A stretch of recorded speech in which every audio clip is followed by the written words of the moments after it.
आपल्या संघटनेतील सदस्यांचे नादाच गोळा आहे. बघा कशी कॉम्पिटिशन चालली आहे. नमस्कार, मी आपला लाडका रामू. इकडे आपले 105 किलोचे महाबली बजरंगबलींचा आशीर्वाद घेऊन रनिंगला सुरुवात करतात. वाटलं नव्हतं चॅलेंज एवढं सिरियस होईल आणि इथपर्यंत येईल, परंतु आज 17 दिवस पूर्ण झाले आपले चॅलेंजचे. पोट आणि कंबर यांच्यामधला फरक दिसायला पाहिजे म्हणून आम्ही कावडा उड चिमणी उड करत असतो. नाच न जाने अंगण तेडा, ओनली कंबर हिला. सपाटा मारणे आपले चॅलेंजरांसाठी इम्पॉसिबल आहेत, म्हणून ते बसून जातात. पुन्हा जोमाने उठून आपले चॅलेंजर हे व्यायामाला परत सुरुवात करतात.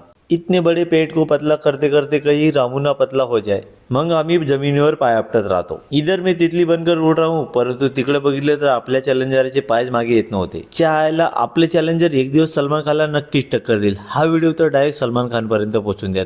तुम्ही नका पोहोचू, आम्हीच पळत जातो आता. आपल्या चॅलेंजरांचे पोटोबा पण म्हणत असेल, किस मुसीबत में फस गया यार मी. रामूचे 20 ऐकवले, बघा शीर्षासनासाठी डोक्यावर कसं उभा राहतो. इकडे बघितले तर यांची जोरात कॉम्पिटिशन चालली होती. कोण जिंकलं असेल बरं कमेंटमध्ये नक्की सांगा. दोऱ्यांच्या उड्या मारण्याचे फायदे किती आहेत हे तुम्हाला तर मी मागच्या व्हिडिओमध्ये सांगितलं आहे. आपले चॅलेंजर एवढी मेहनत करताय हे तुम्हाला आवडते की नाही ते कमेंट करून नक्की सांगा. आणि हो, आवडत असेल तर आपल्या व्हिडिओला लाईक नक्की करायचा. बघितलं का 105 किलोचा पांडा कसं मस्त टुन्नू टुन्नू टुन्नू उड्या मारतोय. असंच आपले पूर्ण व्हिडिओ बघायचे असेल तर तुम्ही आपल्या लाडक्या रामूला फॉलो करून द्या आणि हा व्हिडिओ आपल्या मोठू मित्राला शेअर करा.